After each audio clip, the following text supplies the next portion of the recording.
Good morning, everyone. Good morning. I'm Althea Brooks, and I'm Director of Lifetime Learning in the Office of Engagement. It's a pleasure to welcome you here. The Alumni Association and Lifetime Learning, we put our heads together and we plan these events for you, especially every fall. So I'm glad that you're here and taking advantage of them. How many of you are not going on to the game? Hands up. I'm trying to convince our speaker to do this again for us. And I just needed her to know that not everybody was going on to the game, that you came especially here to hear her. So go ahead and give Alice Roncher an applause in advance, because we know she's going to give us a great talk. Thank you for being with us today, Alice. Just a few housekeeping things before we begin. Can you hear me? Your cell phones, go ahead and power that down, put it on silence, turn it off, enjoy the hour. Feedback cards, we've passed out those bright orange feedback cards. If you will, take just a moment and fill those out near the end. We've got lots of drawings today, so I hope you've put your name in the little box at the back to win one of those prizes.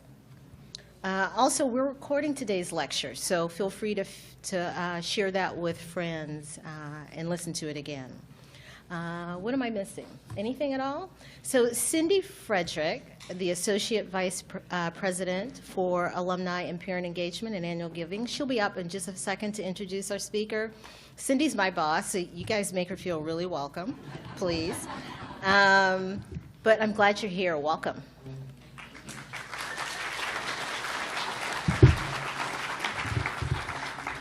Thanks, Althea. Coming in this morning, the whole town, I think, is alive. 12:30 games, we have reunion volunteers back. The energy in Charlottesville is wonderful, so I'm glad you're here. And it's my pleasure to introduce our speaker. As architect for the university, Alice Roucher advises the Board of Visitors on design guidelines, manages university-wide land use, oversees the architectural design of all capital projects, and provides professional guidance associated with all building and landscape projects. I'm tired just listening to everything that she does. Alice also works with the University Advancement Office on the Jeffersonian Grounds Initiative and participates with stakeholders to advance the university's sustainability goals. Alice joined UVA just last September, just 1 year ago, and in speaking with her and her lovely family, I can tell you she is already a wahoo. But she came to us from the Yale University, where she most recently served as senior architect, major project planner, and chair of the design steering team for the Office of Facilities, Planning, Construction, and Renovation. Prior to joining Yale University, Alice worked as an architect for several firms based in New York City and managed major restoration projects, including preparations for the centennial celebration of Carnegie Hall. She has also held faculty positions at Syracuse University and the New York Institute of Technology. Alice earned a bachelor's degree in studio art history from Queens College of the City University of New York, and her master's of architecture degree from Syracuse University. Regarding her appointment, President Sullivan said, "As we enter the university's third century, we look to Alice and her team to ensure that we have the optimal physical space to achieve our core mission in teaching." Please join me in welcoming Alice Roucher to More Than the Score.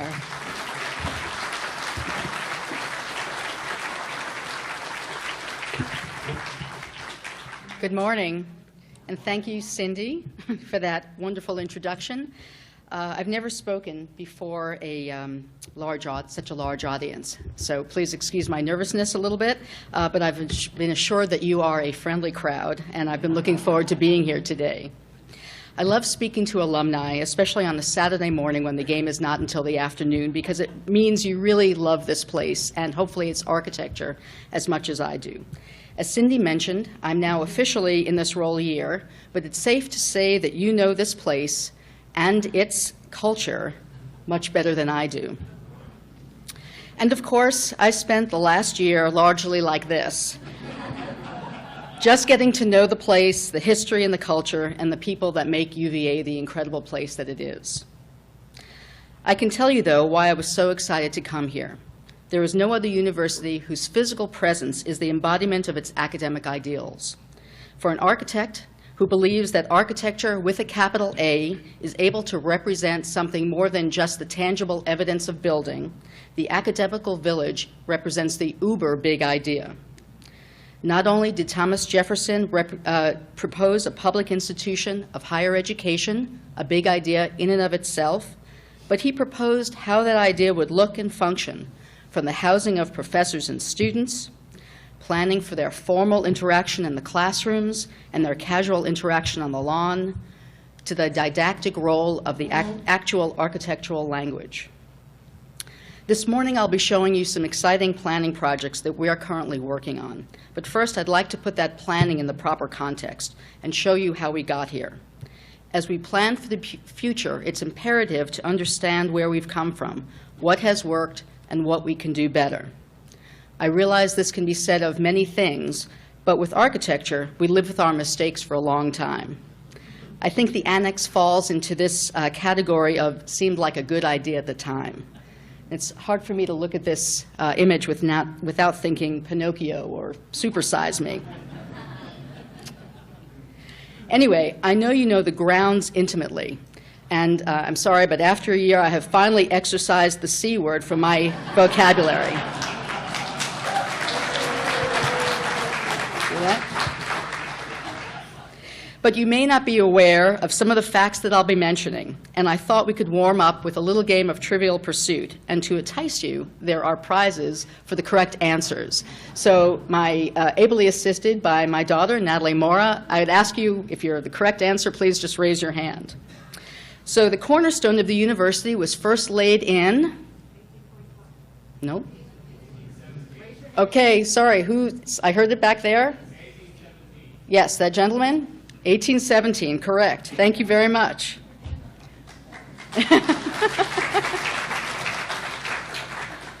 And this cornerstone was first laid in the location of the Rotunda, Pavilion 1, Pavilion 7. Oh boy, I'm going to have to get a hand. Sorry. Which one? Yes, right here. Miss? Yes. What? Pavilion 7. You got it. Thank you very much. See, prizes do it every time. And another. Which sitting president participated in the laying of this cornerstone and was also a member of the Board of Visitors? Wait, Thomas Jefferson, James Monroe, James Madison, or Terry Sullivan? No. Sorry. This gentleman right here. Thank you very much, James Monroe.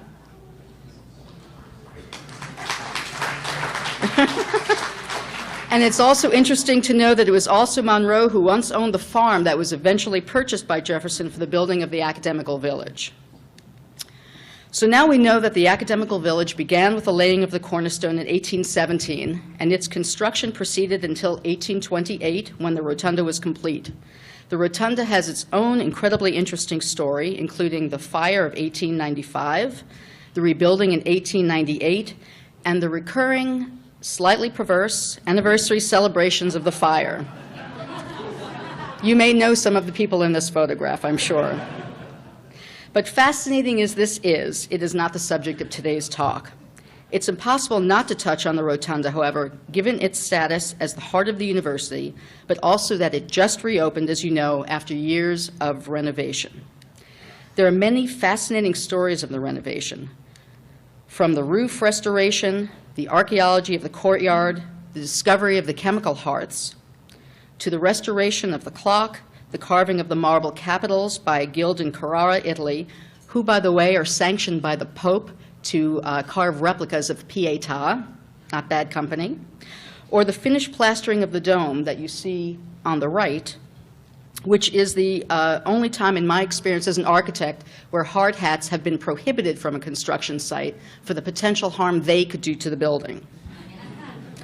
Luckily, my colleagues, Brian Hogg, who's the Senior Preservation Planner in our office, and Jody Lehendro, who's the Senior Historic Preservation Architect, are also here today and are more than willing to regale you with stories of the past few years. Please go see it this weekend if you haven't already, and keep in mind that the Rotunda's renovation, while magnificent, is only the beginning of a much-needed renovation of the entirety of Jefferson's academical village. So when I arrived on grounds last year, not only did I join a talented group of colleagues in the Office of the Architect, but I had an office in Pavilion 2 from which I could monitor the Rotunda's progress every day in every way. In fact, this was the view from my office window. It was not an ivory tower position. My dream job, but not an ivory tower. And if the Rotunda is the heart of the institution, then this year for me was like having a front row seat at open heart surgery. Here you see the dome room in the midst of the surgery, and then post-op looking incredibly splendid. Whoops. Thank you. But back to planning. I find the history of the growth of grounds fascinating, and I'm attempting with these next few slides to show you a rather rudimentary, time-lapsed view that begins with Jefferson's completed village and leads up to the present day, to show you how dramatically the grounds have grown. The areas you see in dark green are forested. The light green represents the cleared fields. The dramatic topography of the land is also shown, with significant hills and valleys, and the network of blue lines show the streams and tributaries in the area. All of these physical attributes affected how the university expanded over the years and continue to guide our planning today. Almost as soon as Jefferson's Village was more or less complete in 1828, it was already needing to expand. This physical growth in the 1840s was due largely to the university's reputation, the expanding prosperity of the South, and the development of the railroad network. People could get here relatively quickly and cheaply.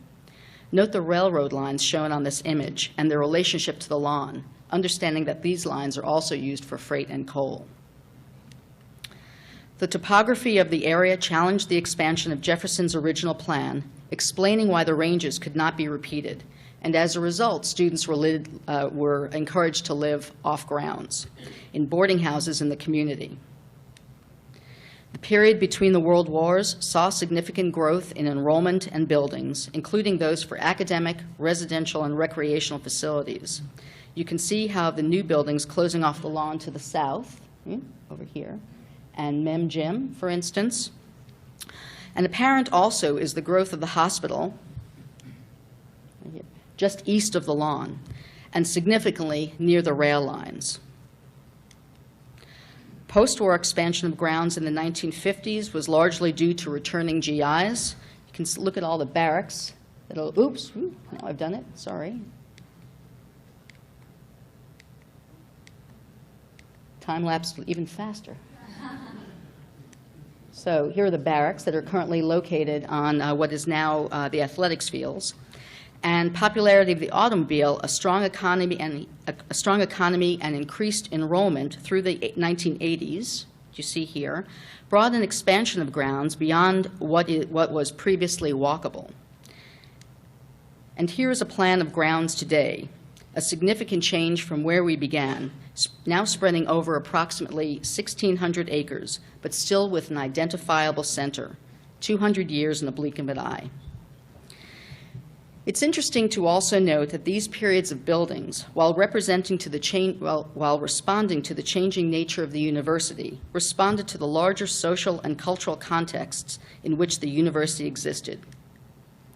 The 1860s saw a stylistic change from the Roman classicism shown here, what we refer to as Jeffersonian here at UVA, in favor of a more romantic architecture and landscape style popular at the time.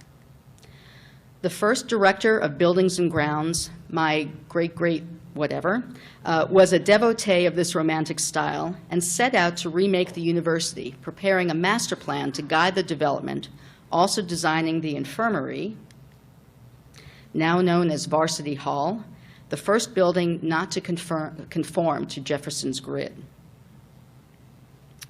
So you ready? One more. You didn't know you're going to have to work so hard this morning. This person took what is perhaps the last portrait of Edgar Allan Poe, who, as you know, was a resident of the West Range. This architect and first director of buildings and grounds was, I realize this is a little esoteric, but was it Frederick Law Olmsted, Ed Roseberry, William Abbott Pratt, or Andrew Jackson Davis? I saw his name on the map. Excellent. I didn't know that now, right? Well, you learned something today. Thank you. It was William Abbott Pratt.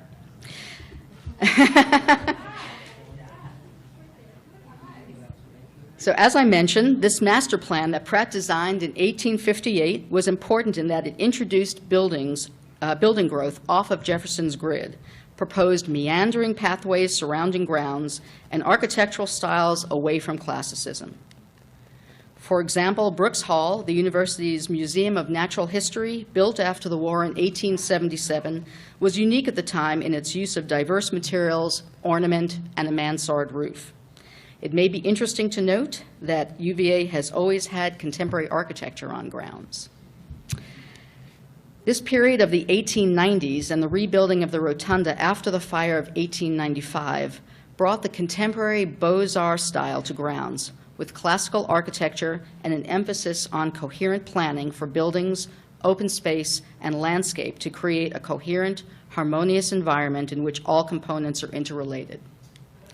McKim, Mead & White, the nation's most important and prolific architecture firm at the time, was selected to oversee the reconstruction of the rotunda, as well as to plan the university's expansion at the southern end, and as shown on this plan, and Cabell, Koch, and Rouse Halls are the results, buildings that most changed the lawn since Jefferson's time. As an aside, and I'm not comparing myself to Stanford White, but as another New York architect invited to grounds, I know exactly how he felt. A later master plan, also in the Beaux-Arts style, was designed by distinguished landscape architect Warren Manning of Boston. In 1913, Manning proposed a series of quadrangles aligned with the original Jeffersonian geometry and devoted to particular functions, such as housing to the south and west, medical facilities to the east, and the fraternities located on Carr's Hill and around Mad Bowl. Here. He also understood the natural topography and hydrology of the land, that the lawn was on a higher plateau, the roads surrounding it were in valleys. He designed an entrance to the university at what is now the intersection of Ivy Road and Emmett Street, taking advantage of this topography with scenic bodies of water. Remember these lakes. They make an appearance later in the presentation. With the increasing density of the university and the encroaching development of the town of Charlottesville, open space and landscape features were, in fact, important design elements, forming the experience within and between precincts. This design of the between is an important design concept that we continue to this day. Now, we're making a big jump here because the next significant growth of the university was in the 1950s, which saw rapid growth in enrollment, requiring expansion of dormitories to house returning GIs, as well as the growth of the hospital, which you see here from the lawn. The influence of the Cold War led to the development of graduate and undergraduate programs in science and technology, which led to efforts to expand the university's influence in these fields. These rapidly expanding needs brought new construction on the periphery of grounds. But it was President Darden who actively sought to direct student life back to the lawn, ensuring that Jefferson's compound would always remain the heart of the university, and New Cabell Hall, which you see here directly in the foreground, a new academic classroom building shown in this photo, was built during his tenure. In the 1960s and 70s, modern architecture and new construction technologies challenged the classical styles prevalent at the university, and the striking visual difference of the new buildings posed a potential threat to the integrated environment that the university had developed through their master plans. The importance of master plans also diminished, the thought being that they restricted flexible development. without an overarching plan to define the university's physical properties, the development of individual buildings and individual sites, such as U Hall and its surrounds, became the direction for campus planning. These changes, along with the new focus on the automobile, brought a suburban character to post-war development on most American campuses, our grounds being no different. Like American cities, colleges and universities sprawled over the land, with roads for vehicular circulation and demands for parking taking precedence over pedestrian-focused development. Okay, so maybe not as bad as that previous slide of Levittown showed, but keep in mind this is I-95 cutting through Richmond. It shows the dominance of the automobile for urban planning at the time. The development of North Grounds was undertaken in an effort to cope with the explosive growth of the university, with U Hall and Copley Hill housing being the first structures in this northern precinct. The law school and Darden School came later, forming a kind of satellite campus with mixes of recreation, residential, and academic activities.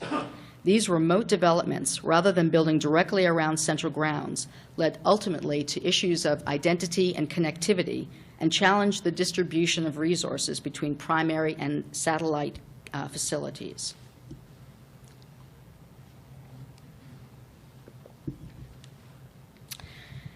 In an effort to stem this type of satellite development, in 2008, the Office of the Architect, along with collaborators across grounds, developed the Grounds Plan, which is a framework plan for growth rather than a prescriptive master plan, which named the precincts of Central, North, and West Grounds, which you see labeled on this image. It set out to guide future development to coherently knit these satellite precincts together to give the overall grounds a pedestrian-oriented identity and lessen the reliance on cars. The Grounds Plan identified districts such as areas for mixed-use development, which are shown in the tan and yellow areas you see on the slide, and which by the very nature of mixed-use academic and residential programs follows the original Jeffersonian concept for the academical village. Which brings us to the present day. As we prepare to celebrate our bicentennial and plan for the next century, we want to consider what that means for our physical grounds. And I'd like to show you how all this history we've briefly reviewed this morning informs our current planning. We are analyzing currently the existing space the university occupies and looking at that space from a quantitative as well as a qualitative perspective. For instance, we may have a lot of space, but much of it is outdated for the groundbreaking, technically advanced work we still need to do.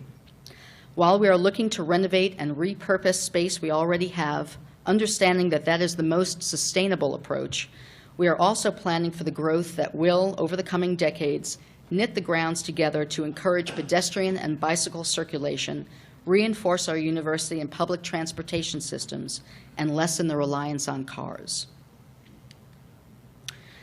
Two of these strategic areas currently under study are the Ivy Corridor and the area of Brandon Avenue. Brandon Avenue, which is shown here outlined in red in the lower part of the image, is unique in that it is a large, underdeveloped parcel very close to the lawn and adjacent to the College of Arts and Sciences, the McIntire School of Commerce, and the health system. It is also a desirable student residential area because of its proximity to the lawn, and so it is ideal for the kind of mixed-use development extending the original concept of the academical village. This before and after aerial view shows the current condition of Brandon Avenue on the left side of the slide, and which is bordered by the smaller scale residential area of Valley Road and the larger scale buildings of the health system to the right. It also shows the asphalt parking lots and existing residential buildings which are currently on the site. The view on the right shows the design we're studying, which reinforces the line of the street while marrying it with the geometry of the lawn. An existing stormwater retention pond is off to the right in both images and is currently an underutilized amenity for the area. As you look at these slides, keep in mind the topography that I've mentioned. So Brandon Avenue is a ridge that slopes dramatically down to the east and west. That retention pond is there for a reason, but it's still underutilized. So this plan is the same, it just is now turned 90 degrees, so north and the lawn are to the right.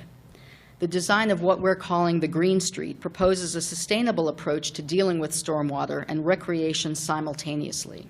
The street itself becomes a beautiful and working and educational landscape. The idea of connecting, The idea of connecting pedestrian experiences through landscape is continued with this design. The green of the lawn continues across Jefferson Park Avenue through South Lawn, providing a connection through the Green Street towards the health system. And the amenity of the existing stormwater pond is brought into the experience of Brandon Avenue, opening up the street for walking trail potential. Through months of planning and meeting with constituent groups across grounds and looking at the merits of locating academic, residential, and health-related programs at various locations on the street, we're proposing to situate academic buildings along Jefferson Park Avenue, right over here, closest to the lawn and the College of Arts and Sciences, and presenting a more civic face along the main artery. Residential buildings farther south on the street, over here and along here, work together with the existing Bice House to create a mixed-use student residential neighborhood. And a new and expanded student health center, or wellness center, is proposed to be in the midst of this student-oriented district. The street itself, with one-way vehicular traffic around the green, becomes much more pedestrian-friendly and connects back to the area of the lawn through an improved intersection. And here are some before and afters. These are the most fun because, as architects, this shows you what's been going on inside our heads for a while. So here you see current condition of the intersection of Brandon Avenue, looking south from Jefferson Park Avenue as if you're crossing from the lawn. With the existing student health center on the left, a wonderful and much-needed program, but not the best presence on the street, and South Lawn you can see on the far right. And then what it would look like in our scheme for the Green Street, with academic buildings on the corners having a much more civic presence, active mixed-use ground floors not only for the life of the street, but for safety as well, and clearer, safer crosswalks for pedestrians and bicyclists.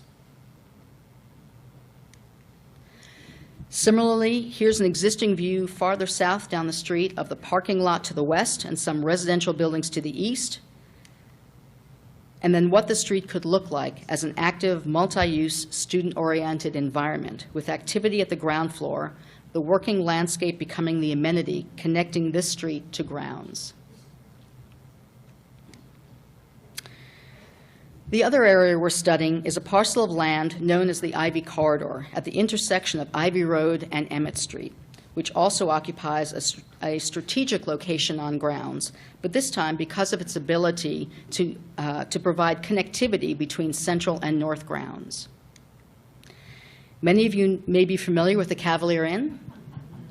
Yes, yeah. Great location, but maybe not the greatest accommodations, and not the best approach to a collegiate environment, especially not one with our august history and world-famous architecture. In the words of Gertrude Stein, there is no there. And so it is in this context that the Board of Visitors recognized this parcel as a priority for the identity and growth of the university and charged us to study a plan for its improvement, both as an approach to and connection with the various precincts of grounds. As those of you familiar with Darden or law can attest, it feels like another world up there. Ask a Darden or law faculty to meet on Central Grounds, forget it. Where are we going to park? It's true.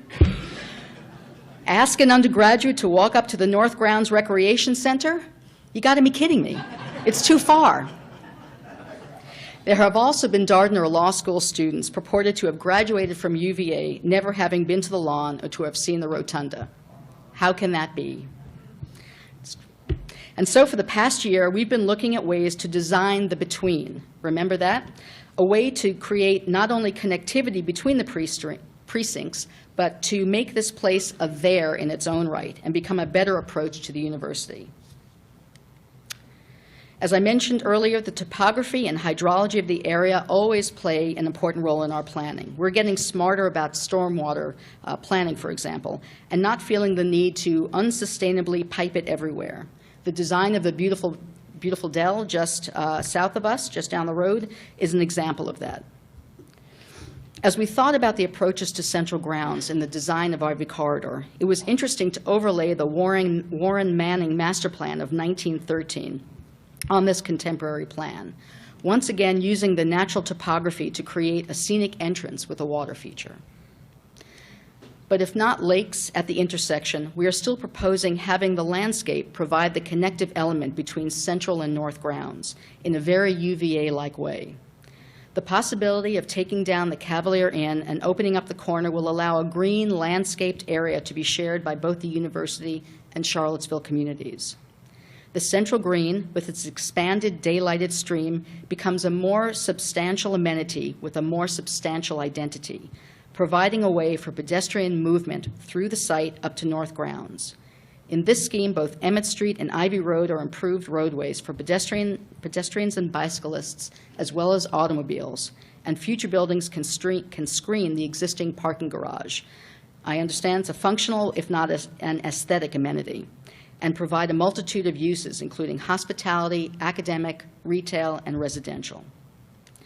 The central green feels familiar, its size and scale based on something very familiar, but now used in a new context. So this dimension from treetop to treetop is the dimension of the central green that we're proposing on Ivy Corridor. And so what was once a less than ideal approach becomes a new, clearer, and safer intersection oriented towards the green. The green itself encourages a variety of uses, and at the intersection marks a significant space at the geographic, if not the spiritual, center of grounds. This view from the middle of the block looking east is now not just bus access, but becomes a central green focused on Carr's Hill and Arts grounds, visually tying the site back to central grounds.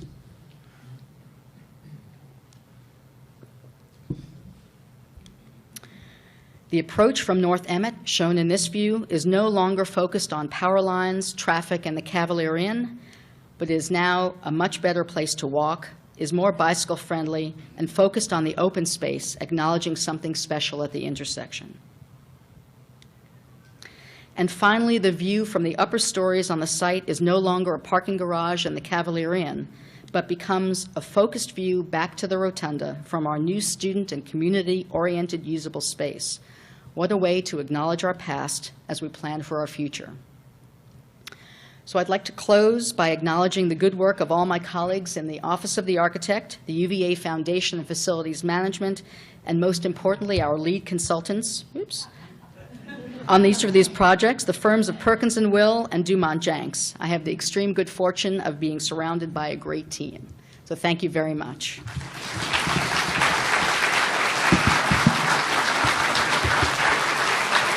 If we'll take your questions. Now remember, I've been in this position for a year. So Dana has one back here.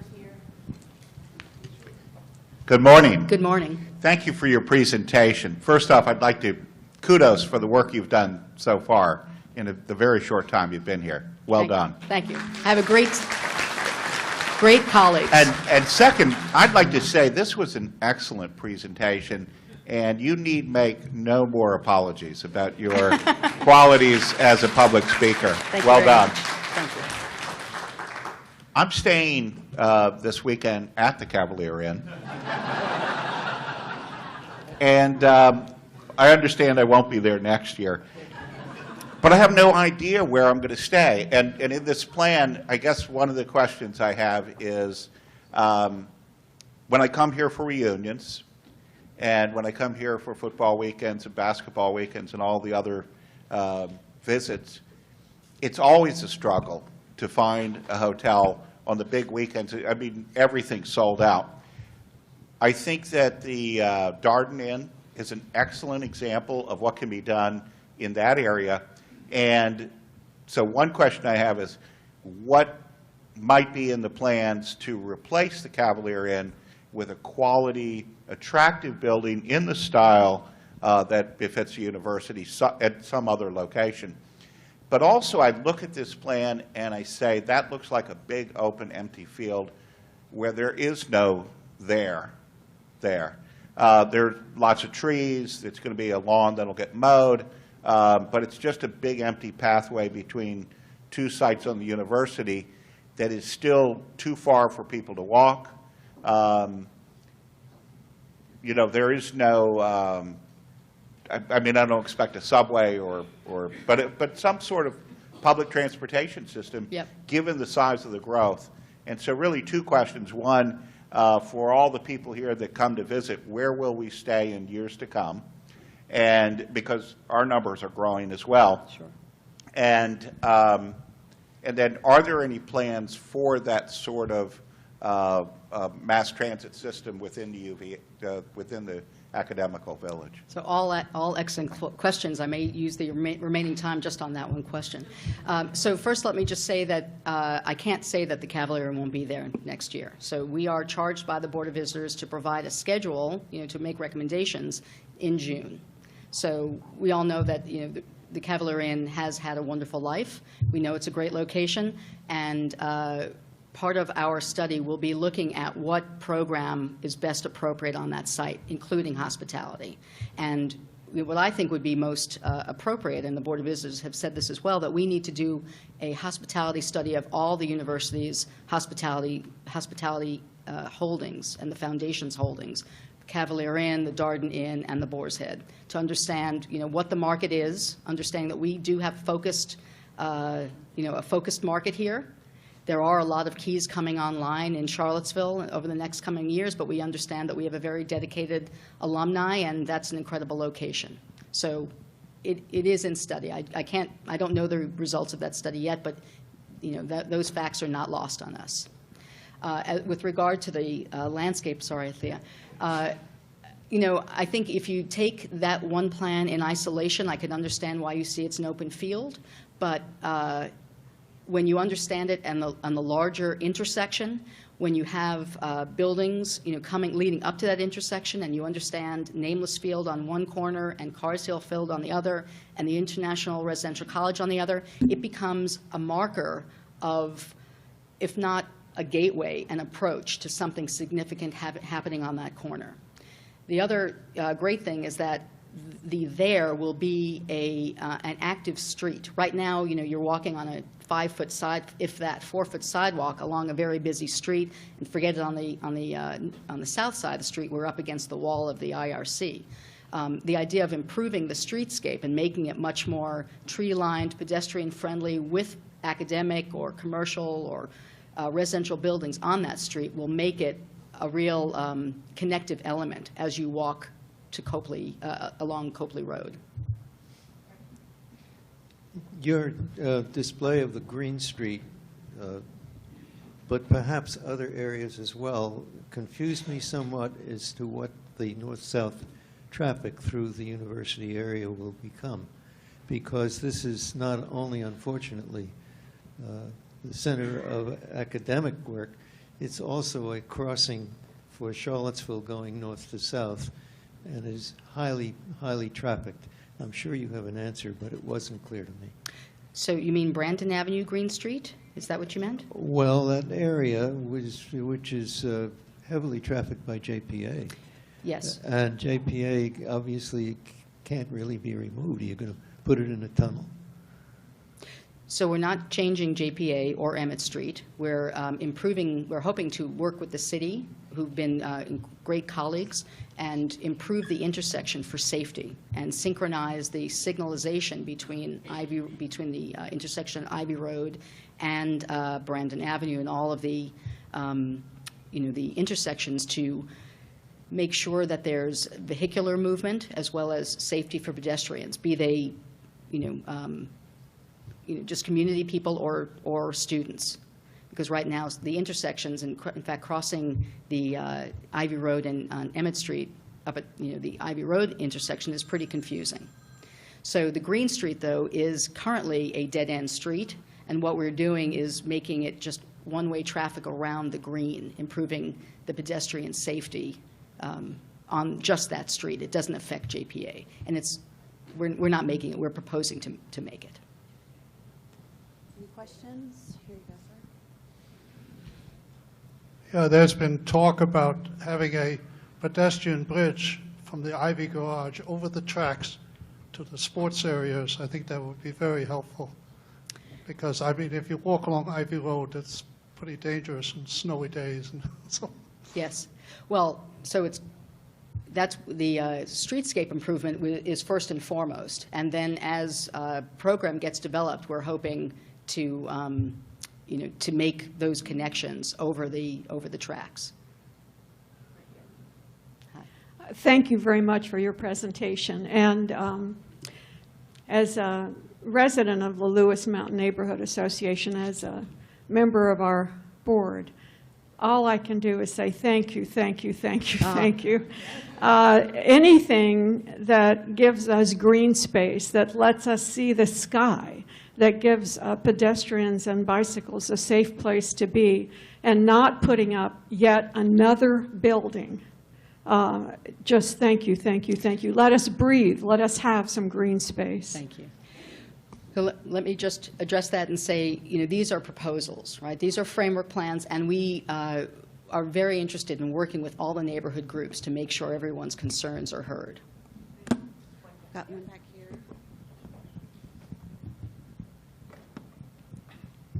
Charlie Folk, class of 65. Good morning. I was here for a bunch of years, so I'm curious about one of the first things you mentioned. I presume, and I haven't been in there, that the rotunda is done to everyone's satisfaction, and whatever office space was used there before is back again with the primary people who it was aimed at originally in those offices. My question is about the building that extended to the west, I believe, or the back side of the rotunda from the lawn. When you covered that earlier, you said you put the same size building up, and kind of that was the only thing that I could gather from what you said. But that is a very useful structure, even though it's not attractive in its position on the opposite side of the rotunda. Could you just go over that very briefly and tell if the building is back at the same size, or is it smaller or larger? Is it filled with office space, or what's in it now? Thank you. Thank you. I think you're referring to my earlier slide of the annex. Is that extended off the back of the rotunda? Is that what you meant? To the north? Brooks Hall? The opposite side from the lawn. Oh, so, I'm sorry, so New Cabell Hall, yes? New Cabell Hall was, no, the annex. Okay, sorry. The rotunda. Yes. The rotunda, which you just spent a lot of money rebuilding. Yes. Okay, rotunda. I got it, thank you. Okay. The annex was removed what year? Here's the lawn. Sorry? Now. So the annex was restored, was,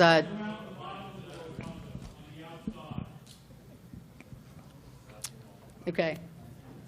No, it's all right. So the offices that are in the lower levels of the wings of the rotunda were restored, and some are for the vice president for student affairs and the board of visitors, but most of the space was returned to the students for seminar rooms. The annex, which was built by Robert Mills to the north side of the rotunda, was destroyed in the fire of 1895.